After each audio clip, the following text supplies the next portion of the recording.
नमस्कार प्रणाम। हम भोजपुरी गायक टुनटुन यादव और बड़ी खुशी की बात बता अमरीश अहिरान भोजपुरी न्यूजर जो रामडिहरा के रहने वाले हैं, आज उनका जन्मदिन। Love you, happy birthday Amrish अहिरान जी, FIR शादी। नमस्ते, प्रणाम, हर हर महादेव। मैं सिंगर गोल्ड यादव। आज आप लोगों को बताने में बेहद खुशी हो रही है कि भोजपुरी इंडस्ट्री के बहुत ही अच्छे न्यूज रिपोर्टर अमरीश अहिरान जी का जन्मदिन है। तो जन्मदिन की हार्दिक हार्दिक शुभकामनाएं। Happy birthday. नमस्कार, मैं हूँ सिंगर इंदु शर्मा और आज मुझे बताते हुए खुशी हो रही है कि बहुत अच्छे न्यूज रिपोर्टर अमरीश अहिरान जी का जन्मदिन है, जो गांव आरा जिला रामडिहरा के रहने वाले हैं। उनको जन्मदिन की ढेरों सारी बधाई, शुभकामनाएं। आप ऐसे ही अपने जीवन में हंसते मुस्कुराते रहिए और ढेरों सारा तरक्की कीजिए। नमस्ते, प्रणाम। मैं गायिका दीपांजलि यादव और आप सभी को बताते बहुत ही खुशी हो रही है भोजपुरी इंडस्ट्री के बहुत ही अच्छे न्यूज़ रिपोर्टर अमरीश अहिरान जी का जन्मदिन है, जो कि जिला आरा ग्राम रामडिहरा के रहने वाले हैं। तो मेरी तरफ से जन्मदिन की ढेर सारी शुभकामनाएं, बधाई। आप जी हजारों साल हमेशा खुशहाल रहिए, स्वस्थ रहिए, खुद तरक्की कीजिए, हंसते मुस्कुराते रहिए। Happy birthday to you. Thank you. नमस्ते, प्रणाम। आप लोग भाई सोनू सरगम यादव। देखिए, आज दावत बेहद खुशी की बात बा कि अमरीश अहिरान के जन्मदिन बा। तो हमारे तरफ से बहुत सारा शुभकामनाएं। हैप्पी बर्थडे टू यू भाई। नमस्ते, प्रणाम, हर हर महादेव। हम आप सबके भाई मसूरिया मिल जाता कि अमरीश अहिरान भोजपुरी न्यूजर राम दिहरा के रहने वाले हैं। उनके जन्मदिन है, जन्मदिन की बहुत बधाई अमरीश अहिरान जी। खूब नमस्कार, प्रणाम। हास्य के भाई विपिन यादव। हम बताऊं बहुत खुशी वाला भोजपुरी इंडस्ट्री के न्यूज रिपोर्टर अमरीश अहिरान जी के आज जन्मदिन ढेर सारी शुभकामनाएं भाई। तुझे हजार साल माता ने सिंह दिन रात में तरक्की करा। हैप्पी बर्थडे, लव यू, जय माता दी।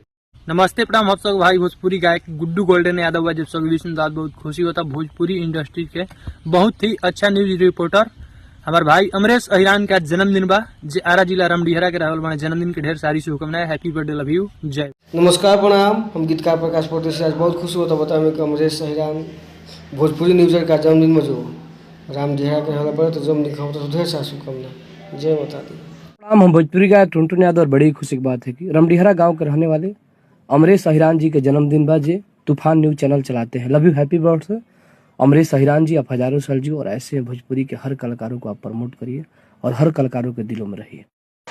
नमस्कार, प्रणाम। हास्य का भाई विपिन यादव और हम बताऊं बहुत खुशी वाला हमारे बहुत ही प्यारे मित्र तूफान न्यूज चैनल के ऑनर अहिरान स्टार अमरीश अहिरान जी का जन्मदिन बा। जन्मदिन की ढेर सारी शुभकामनाएं भाई। तुझे हजारों साल माता रानी से ही कहने वाला तुझे। नमस्कार, प्रणाम। आप लोग भाई सोनू सरगम यादव। देखिए, आज बतावत बेहद खुशी की बात बा कि हमारे भाई तूफान न्यूज चैनल के ऑनर बने अमरीश अहिरान का आज उनका जन्मदिन बा। तो हमारे जन्मदिन बहुत सारा शुभकामनाएं। Happy birthday. बस मतारी की पतारा ऊपर बना रहो। नमस्कार, प्रणाम। हम भोजपुरी गायक लालू राज यादव। आज बड़ी ही खुशी की बात बा, तूफान न्यूज चैनल के ऑनर अमरीश अहिरान की जन्मदिन बा, जे रामडिहरा गांव के रहे वाला बड़े। हैप्पी बर्थडे अमरीश अहिरान जी, आप जियो हजारों साल।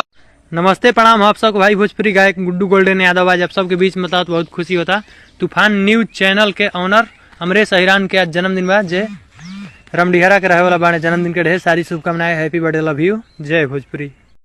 नमस्कार, प्रणाम। हम गीतकार अमरजीत यादव। आज बताओ बहुत खुशी होता कि तूफान न्यूज का ऑनर अमरीश अहिरान जी का जन्मदिन बा। तो जन्मदिन ढेर सारी बधाई। आप जी हजार साल माता रानी से कामना की अपने जीवन में ऐसे ही खुश रहिए। लव यू, अमरीश अहिरान जी। नमस्कार, प्रणाम। हम गीतकार प्रकाश परदेसी। आज बहुत खुशी होता बताया कि हमारे दिल के करीब रहला भाई तूफान चैनल के ऑनर अमरीश अहिरान जी का जन्मदिन में जो रामडिहरा के रहला बड़े भाई। तो हमारे तरफ से जन्मदिन के ढेर सारी शुभकामना। नमस्कार, प्रणाम। मैं आप सभी का छोटा भाई भोजपुरी गायक सिंगर वरुण यादव। और बताया में बहुत ही खुशी होता कि तूफान न्यूज चैनल के ऑनर मेरे प्यारे भाई अमरीश अहिरान जी का जन्मदिन बा, रामडिहरा के रहे वाला बानी। तो जन्मदिन की ढेर सारा हार्दिक शुभकामनाएं। भगवान। नमस्कार, प्रणाम। हम भोजपुरी गायक राजीव यादव राजू। और आज बताओ में बहुत खुशी हो रहा बा कि भोजपुरी के अहिरान स्टार अमरीश अहिरान के जन्मदिन बा। भाई के जन्मदिन के बहुत बहुत बधाई। ऐसी जिंदगी में स्वस्थ रह, मस्त रह अमरीश। जिंदगी की हर मनोकामना तेरा पूरा हुई। वंस अगेन हैप्पी बर्थडे भाई। नमस्ते, प्रणाम सभी भोजपुरी समाज के। हम भोजपुरी गायक सिंगर पिंटू प्रेमी, गुरु प्रमोद प्रेमी जी के शिष्य। आज रोज सभी के बात बतावल चाहते हैं कि आज बहुत खुशी की बात होता है हमारा दिल में कि हमारे बहुत अच्छे मित्र भाई अमरीश अहिरान जी का आज बर्थडे। नमस्कार, प्रणाम।